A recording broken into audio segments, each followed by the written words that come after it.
Caution, you are about to enter the no spin zone. Factor begins right now.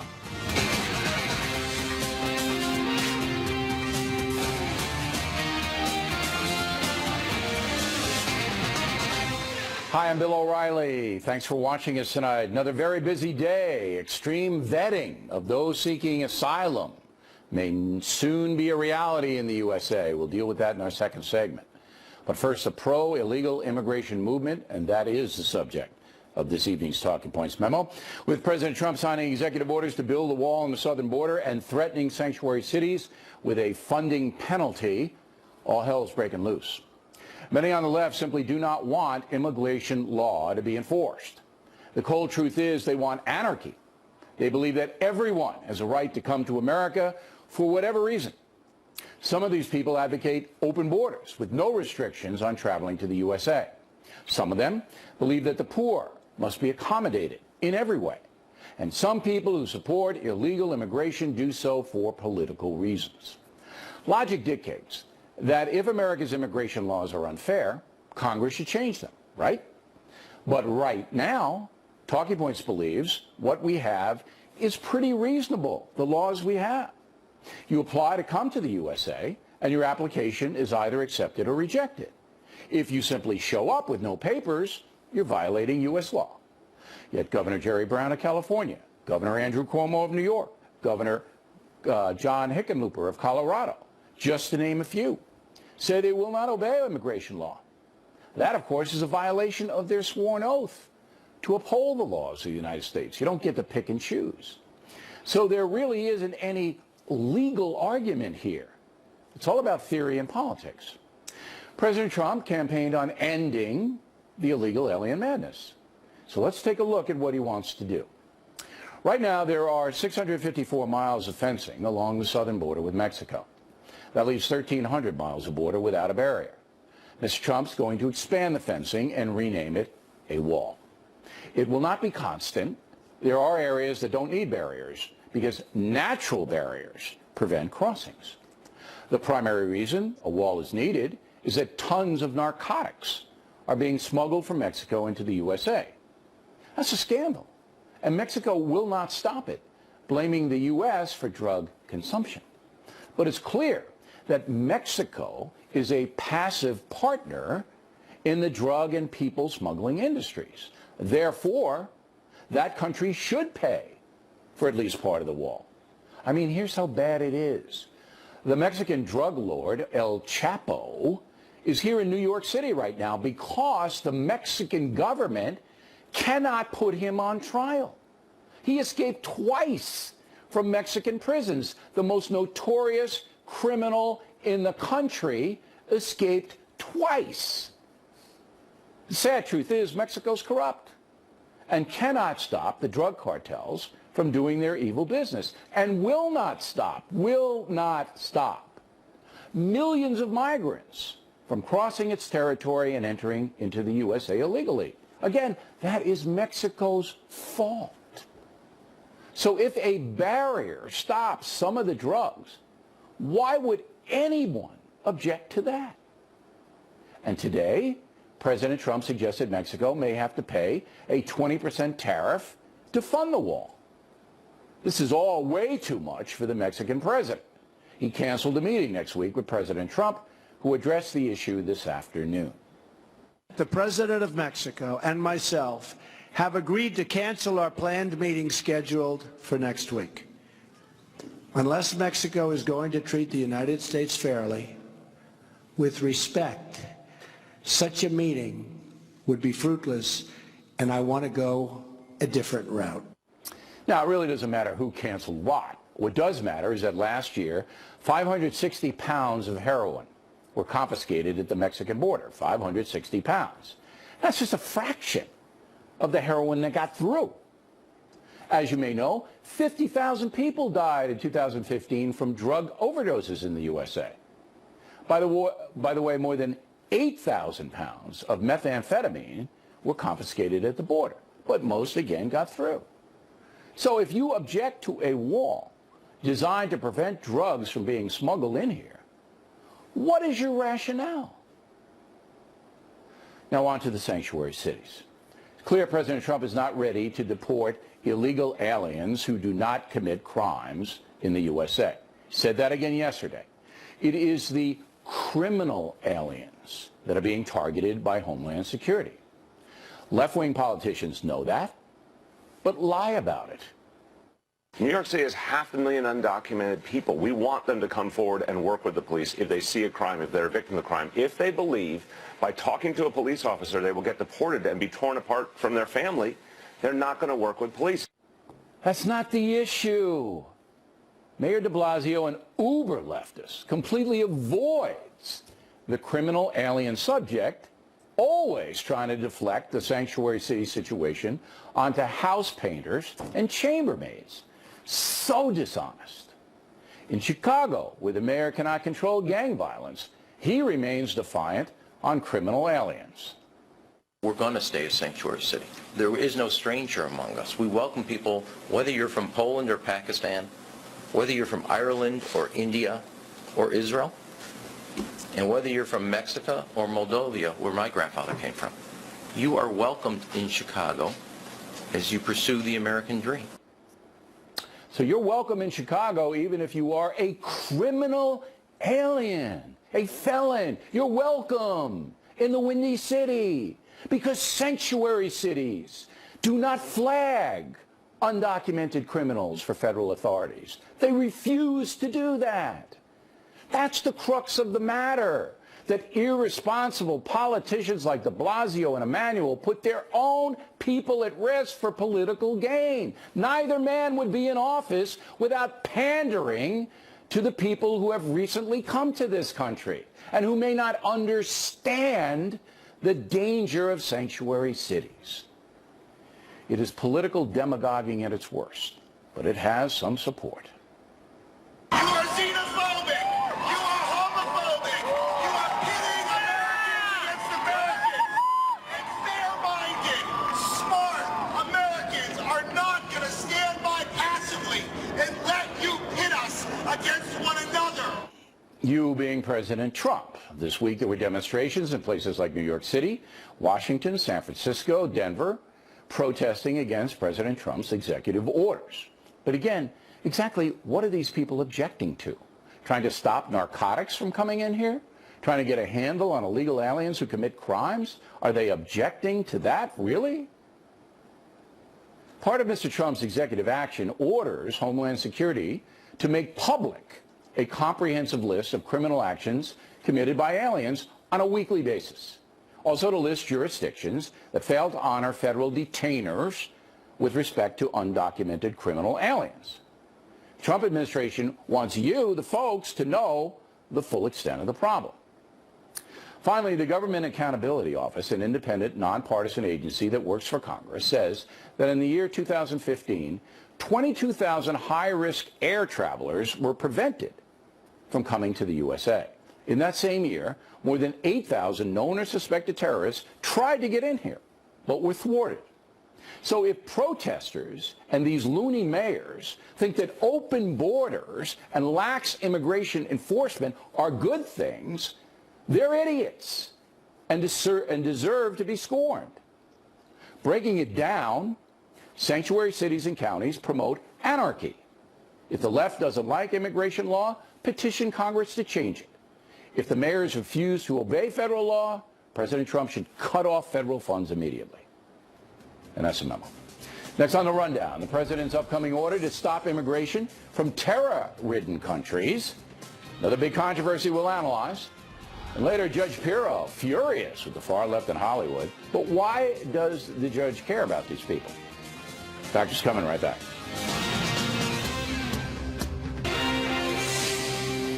The back segment tonight, extreme vetting. Word is President Trump will sign an executive order shortly doing the following things: suspending all immigration for 30 days from Iran, Iraq, Libya, Somalia, Sudan, and Yemen until a new vetting system can be adopted.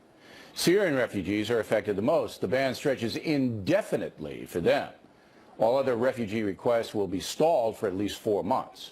One positive: if a refugee claims religious persecution, that application is prioritized. Speaking with ABC News, Mr. Trump said this. I'll absolutely do safe zones in Syria for the people. I think that Europe has made a tremendous mistake by allowing these millions of people to go into Germany and various other countries, and all you have to do is take a look. It's a disaster what's happening over there. I don't want that to happen here. Joining us from Washington, David Azarad, a historian at the Heritage Foundation. Nashville, Tennessee, Jon Meacham, historian, author of the book Destiny and Power about Bush the Elder. Are these orders on immigration and security based on logic, Mr. Meacham? I think so. I think, there's a 1952 law that already on the books that the government can screen for any immigrant on the grounds that their entry might be detrimental to the United States. It was a Cold War piece of legislation, but it's something that is part of a historical tradition. What I'm mostly interested in is what will the process be at the end of the 30 days, at the end of the 120 days, because we don't want a religious test. One of the great things about America is that religion has been able to shape us without strangling us. I don't think we should be trying to violate all right, that. But it's clearly aimed at terror nations. I mean, if you're a Muslim in Morocco, you can get on an Air Morocco flight and come here, and you're not going to be impacted. So, I mean, there's sort of a logic to it. Sure. Although, we haven't seen the order yet, this is what the advance that we've got. Now, Mr. Azarad, I asked, because I'm a simple man. You guys know how simple I am. It's tragic. I asked a question, why would you object to a border wall when you have a tremendous drug problem emanating in Mexico? And this wall, whether you like the wall or not, it's going to make it more difficult for the cartels to get their deadly ware in here. Why would you object to that? And nobody has really been able to give me an answer. Do you know? I think I do. It's if you lose sight of one of the most basic axiom of political theory, namely that nations have sovereignty over their borders, and no one has a right to immigrate to the United States of America.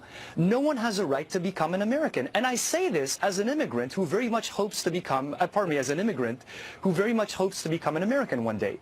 This is simply about reasserting control over our borders. And the hysteria it's provoking on the other side is really quite disconcerting. It's a rather straightforward premise underlying all of these actions on immigration. But what is driving the hysteria on the other side? I mean, I lay out a logical case that you've got to stop the drug traffic, somewhat, because you've got 50,000 people dying every year now, and they still don't want the wall or anything else to impede the narcotics and the people smuggling from getting in here. It's the idea that you're giving preference to Americans over others. So you may be, they may not object to the narrow point about drugs, but they view it as being tied up with the broader issue of, do we give priority to our people over others? And this is really what irks them. All right. Do we give priority to some people from certain parts of the world, perhaps whose way of life is more compatible with ours than from other parts of the world? Now, this is really what upsets them. Okay, go ahead, John. So I think we should also just be totally intellectually honest. People see it as almost a racist thing. Why, though? Why? If it were Canada and the same thing Sure. were happening, I'd say the same thing, wouldn't you? No, I know. I'm just saying that's why there is the pushback on it. But that doesn't make any sense. They're assigning a bad motive to people who are saying we just want more security for the country. We don't want anarchy. Yeah. When you guys see de Blasio and a Rahm Emanuel, a Jerry Brown, a governor of California, basically say, I'm not going to obey federal law, what goes through your mind, Mr. Azarad? I think it's deeply problematic. I mean, from a strict constitutional point of view, cities and states cannot be commandeered by the federal government to enforce federal law, so they may have a defense that way. But I find it's unpatriotic and deeply disturbing. But the federal law does override, Mr. Meacham, and when you see public servants, elected officials, they have to all take oaths to uphold the laws of the United States. All of them do. And then they turn around and go, I'm not going to uphold the laws of the United States. What goes through your mind? We adjudicated this in the 1830s with Andrew Jackson and John C. Calhoun. States and cities don't get to pick and choose which laws they follow. It was called nullification. And I think that there has to be a rule of law on this. And to go back to the wall for a second, I want to be clear. I was offering the racial element as an analytical point. I agree. People believe that, but it's so fallacious and such a ridiculous argument. And I want to point out that you did write a book about Andrew Jackson, The American Lion, was it? Was that it? It was. Okay. But Jackson had a good way to deal with people who wouldn't obey federal law. He basically shot them. So he was a lively president. Not since Andrew Jackson, and Trump is starting to identify with Jackson. Have you guys noticed that? He's hanging the portrait in the Oval Office. He's starting to identify with Andy. So I don't know if that's a good thing or not. Well, yeah. But when I get down to the White House on Super Bowl Sunday, we'll talk about it. Wear your Kevlar.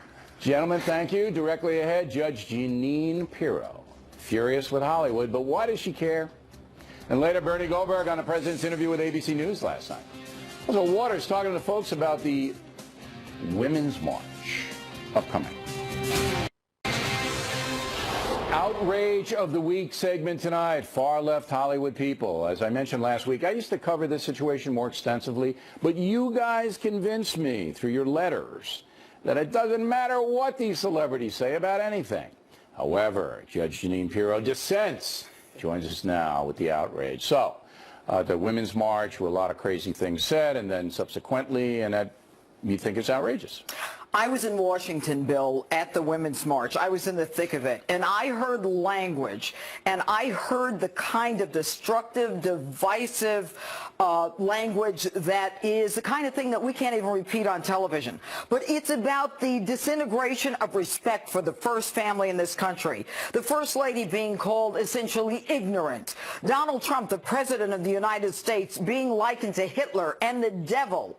And Madonna musing about blowing up the White House. What you've got are people who, in some people's minds, with social media and all of their ability to get information out, there are half-wits out there listening to these half-wits themselves who are following them and think that they make a lot of sense and they're going to follow them. It was outrageous. I don't know too many half-wits, so maybe that's true. But I do want to run a half-wit montage. Go. Would you ever have Donald Trump on your show? No. What if he asked you? No. What about Melania? Would you have her on your show? Melania? What, to talk about what? She can barely speak English. I don't respect either one of those people. I didn't know devils could be resurrected, but I feel Hitler in these streets. Nazis renamed the cabinet. Yes, I have thought an awful lot about blowing up the White House. But isn't it just blather, B-L-A-T-H-E-R? It is blather. It is protected by the First Amendment. But we are now living in a time where, first of all, if anyone said anything like that about Michelle Obama, they would have been a racist. They would have been incredible hatred toward that person. But what we've got now is a left that is so upset that they lost the election. They can't get over it. Melania Trump is one of the classiest, most elegant, smartest women I know, who speaks 5 languages. Do you French know her well? I've known her since before she married Donald. I was at their wedding. So you know her pretty well? I do know her well. She is a smart woman. And you know what? Chelsea Handler ought to follow through on her promise to leave if Donald Trump won the election and go to a country where she doesn't know the language, and she should try to learn that foreign language. Now, when you were at the Women's March, okay, so you're there and you're watching the behavior of the ladies, and there weren't all of them. There were some people there that were behaving civilly. It was outrageous. All right. So what's the why behind it? They lost the election. Most Americans in the key states, electoral college states, wanted to change from Hillary Clinton's same old stuff. All right. I agree with you. They don't want to accept it. But what are they hoping to accomplish by this kind of what you call outrageous behavior? I don't think they even know, Bill, because I went through that crowd with a camera and I interviewed people. I said, what are you upset about? What do you want? Well, I don't like him. I don't like that he's a sexist. Well, you know what? Maybe you should have worked harder to get Hillary Clinton to win. And they are just out of their minds. So you think it's all personal and emotional? It is personal. It is vituperative. It is venomous. They don't know why. They are just angry people. And you know what? When you hear the one talk about the devil has been resurrected and Hitler is back, she should have used that ESP to figure out that Hillary wasn't going to win, and they should have marched a lot earlier. I think that woman was playing to a crowd, and I think there's a lot of that. I think they play to a crowd with the hopes of being accepted and being celebrated, okay? So they play to each other because this stuff, as I said, doesn't get through to the people watching tonight don't care what these people say. But you know what, Bill? What's frightening is that there were hundreds of thousands of them. Yeah. And they claim to be inclusive and compassionate. I suspect that if Melania's accent was of a different country, they wouldn't have done that. All right. Judge Pirro, everyone, the outrage of the week, plenty more ahead. As the factor moves along this evening, some believe President Trump got the better of ABC News anchor David Muir last night. Bernie Goldberg will have some thoughts. Then Waters confronting the folks with some radical stuff. Madonna says she's thinking about blowing up the White House. How do you react to that? If the roles were reversed and someone threatened to blow up the White House from the other side, I don't think they'd be very happy about it. We hope to stay tuned for those reports. Personal story segment tonight, an amazing situation at Fort Campbell, Kentucky. Sergeant Charles Guyton and his wife Kayla are the proud parents of quadruplets born on September 30th without a fertility treatment. Babies are small but healthy. However, the same cannot be said for the mom, Kayla. She's been diagnosed with Hodgkin's lymphoma and is fighting hard against it. We literally got married last year, and then we found out that a couple days after that, before my 29th birthday, that my biopsy had came back as Hodgkin's lymphoma. So out of left field, you get a Hodgkin's diagnosis. Mm-hmm. Okay, so chemo goes from February to May, and then what? And then I was told that I was in remission, so we're really excited about that. And then in June, we found out we were pregnant with our quadruplets. So literally less than a month later, our life changed in a positive way. So talk me through it. You're out in the field, and you get that call. She called me and then she's like, hey, are you sitting down? I'm like, yeah, what's up? She's like, I'm thinking yeah, she's pregnant, awesome. She's like, there's 4. And I kind of went into, what? And then she's like, yeah, there's 4 heartbeats. And that's when it kind of actually set me over to I kind of in shock right now. With us now, John Scott, anchor of Happening Now, will feature the Guytons on his program tomorrow, Happening Now, in a 2-parter at 11 a.m. and then 1 p.m. Eastern Time. So this is almost hard to believe. So you get 4 little babies. They're home, right? Right. I'm sorry, they're not home yet, but they're doing very well in the hospital, in the intensive care. All right. So the mom, she's fighting for her life. She really is, but she has the best attitude. This is the most amazing couple I have met in some time. They are so positive, despite what they have gone through. The sergeant has to now pay not only for the quadruplets, but for his wife's medical treatment, correct? So he's a sergeant. He's a military guy. Right. Imagine what they have gone through. They get married. Days after their marriage, she gets diagnosed with Hodgkin's, goes through 4 months of chemotherapy, then is told she'll probably never have children again because of that process. Lo and behold, defies all odds, 1 out of 700,000, she gets pregnant with quadruplets, no fertility drugs, then is re-diagnosed with Hodgkin's lymphoma again and had to give birth earlier than she had hoped because she had to start cancer treatment. Yeah, and the babies were 3 pounds to 2 pounds, and as John just said, they're doing fine. Now, I got onto this story because my nephew used to be at Fort Campbell in the Army, and he knows people who know this family, and he said, Uncle Bill, can you help them? And then I gave him to you because I've known you for what, since 1850? Something like that, yeah. And you did a really, really good job in spotlighting, because I've never heard of a story like this. Ever. This is unique. But the folks can help the sergeant and Kayla by doing what? Well, there is a GoFundMe page, and it's pronounced Guyton, but it's spelled Gaytan. Guyton's quadruple pregnancy, right? GoFundMe.com. Friends there on the base, I mean, people who didn't even know this young sergeant and his wife, undertook a diaper drive, and they've got a year's worth of diapers. Good. But with quads, you're going to go through a lot of diapers, and then there's, college. As a patriotic American, the Sergeant deserves all Americans to try to pitch in. So watch Happening Now as opposed to Happening Next Week. Tomorrow at 11 a.m. and 1 a.m. We're going to have a two-parter, an extensive interview. And we appreciate you doing the story, John. People will really enjoy this couple. Thank you. Thank you. We come right back. Bernie Goldberg on President Trump's interview with ABC last night. Got a little contentious. Then Waters with some radical stuff said at the Women's March. Those reports after these messages. The O'Reilly Factor, the #1 cable news show for 16 years and counting.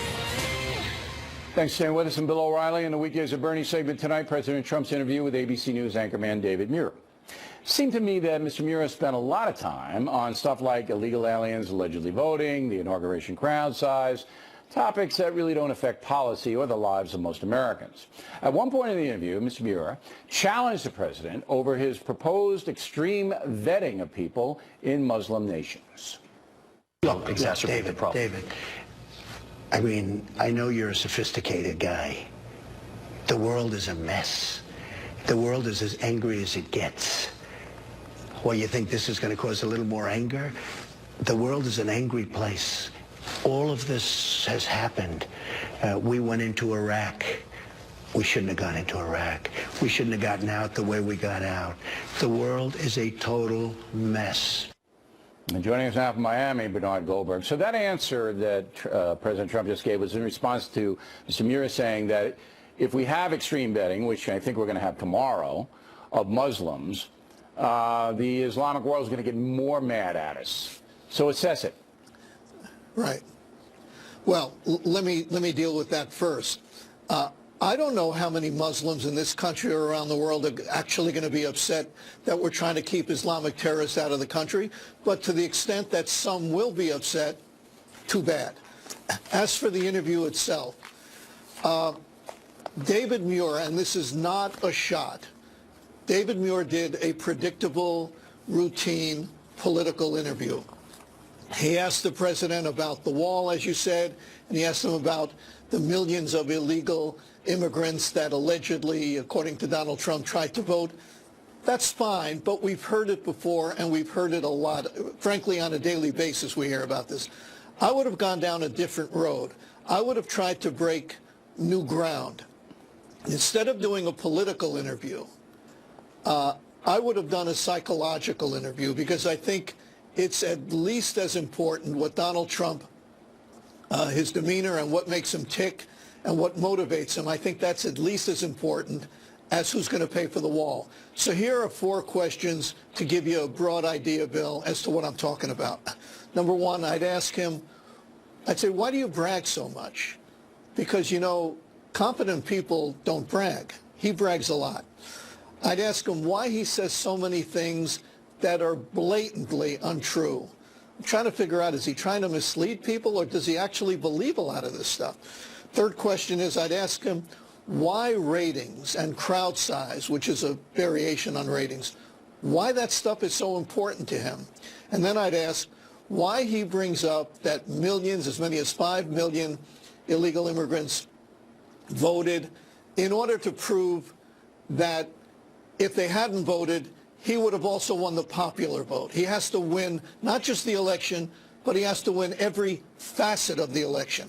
Now, look, I readily acknowledge, Bill, that we may never find out what makes Donald Trump tick. I'm not sure he knows what makes him tick. I don't think he's an especially introspective person. But I would rather ask, and if I'm a viewer, I would rather you have listen to do it though respectfully, these kinds of different questions. Yeah, I got my Super Bowl same old interview. Stuff. I got my Super Bowl interview coming up, and I can't interview President Trump the way I interviewed candidate Trump, because I used to give him a lot of jazz, as you know. I can't do that now. So you can't really say to a sitting president, why do you brag so much? That would be like saying to President Obama, why are you passive aggressive?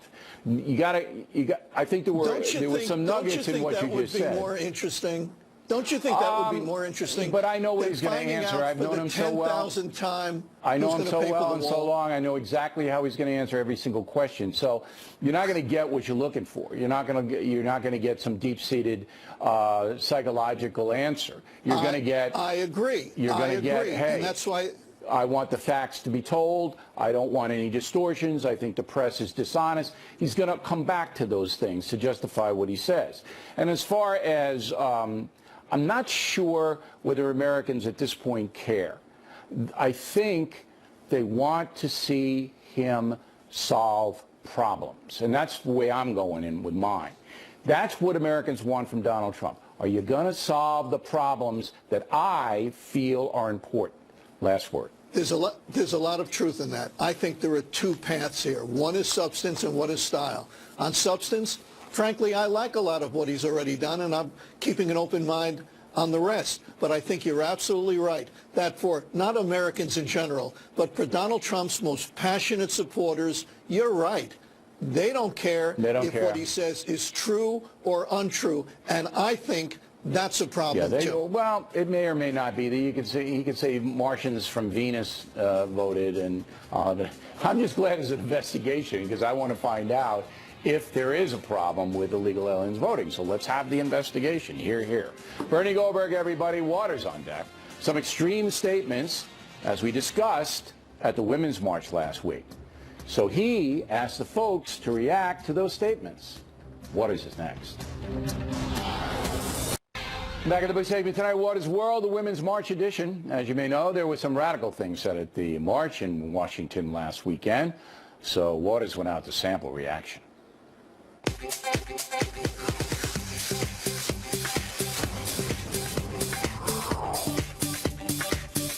Were you at the Women's March the other day? I was not. Yes. No.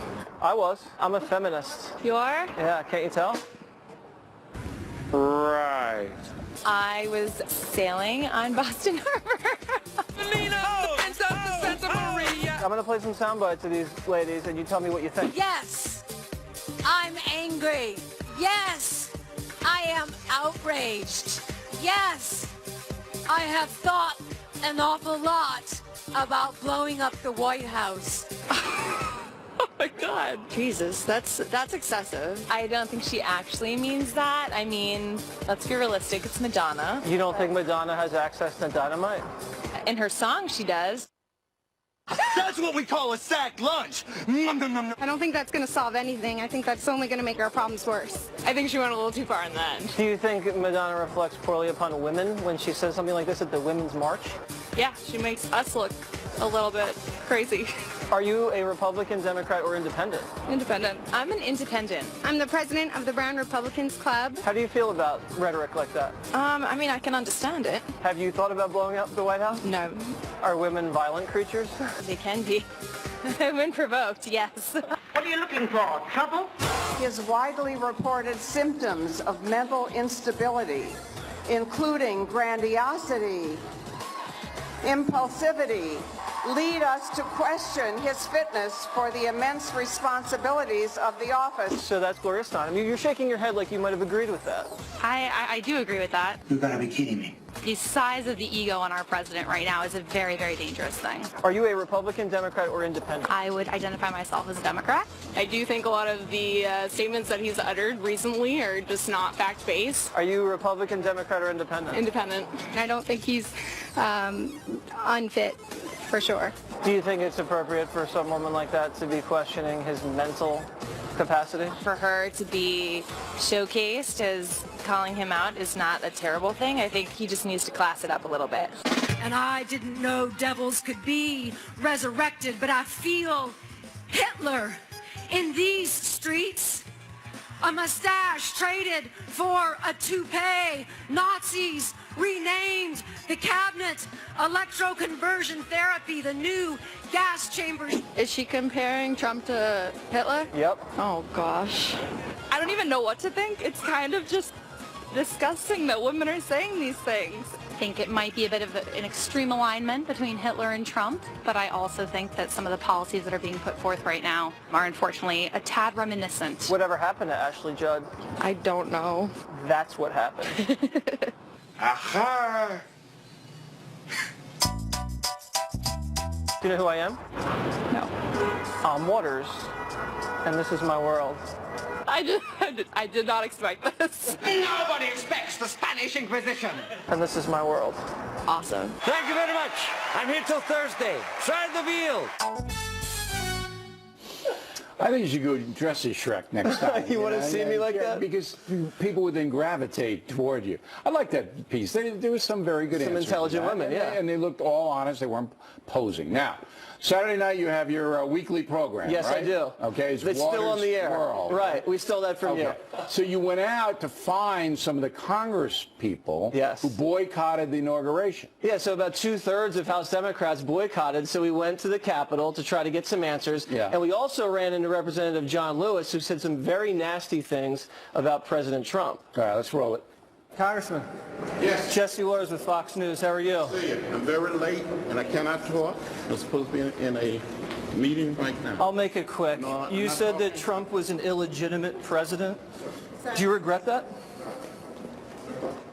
So he doesn't like you either. No one does down there. I broke so many rules.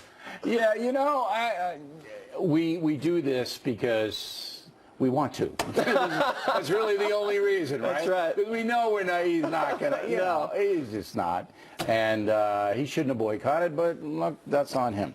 All right, what else you got to tomorrow night?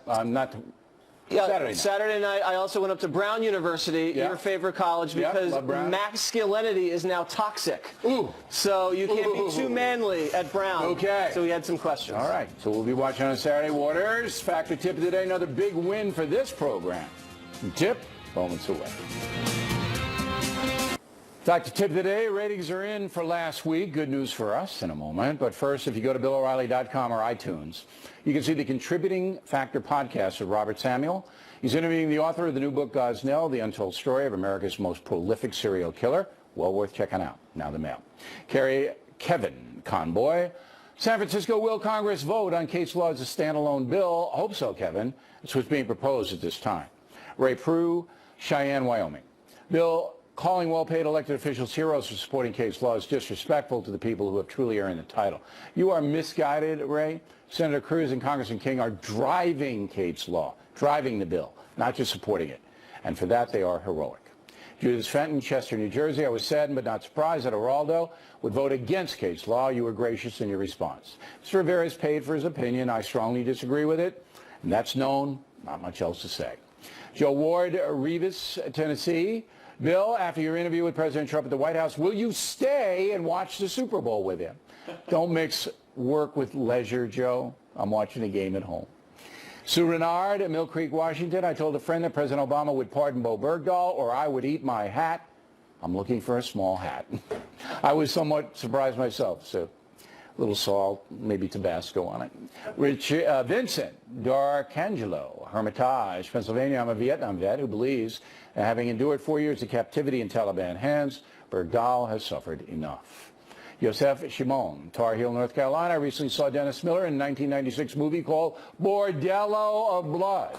Interesting side of him. Close to an Oscar for that performance, Yosef. Just missed it. Bob Dixon, Lapine, Oregon, just joined BillO'Reilly.com as a premium member. Great deal when you subtract the price of the free book I received. Killing the Rising Sun was excellent and enlightening. You know, that's why I tell everybody, Bob. The free book cuts the membership fee in half, and you get big discounts on top of that on all our stuff. Get the Daily No Spin News, a good one tonight, and massive other perks. Check out premium membership, BillO'Reilly.com. Emery Holmes, Schulzendorf, Germany. What is the 20 after the Factor logo? On the air for 20 years, Emery. And finally, tonight, the Factor Tip of the Day. Tip of the hat to you, the Factor viewer. Last week, this program was the highest-rated cable news show in the country. 5 of our episodes are in the top 10. That has never happened before. Cable news show beating hundreds of entertainment programs. Our apologies to all the housewives, zombies, vampires, bear hunters, and the MTV crew.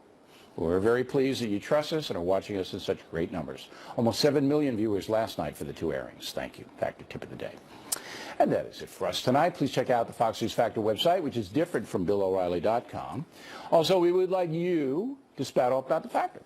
Anywhere in the world, O'Reilly at FoxNews.com, O'Reilly at FoxNews.com. Name and town if you wish to opine. Word of the day, I'm bringing it back.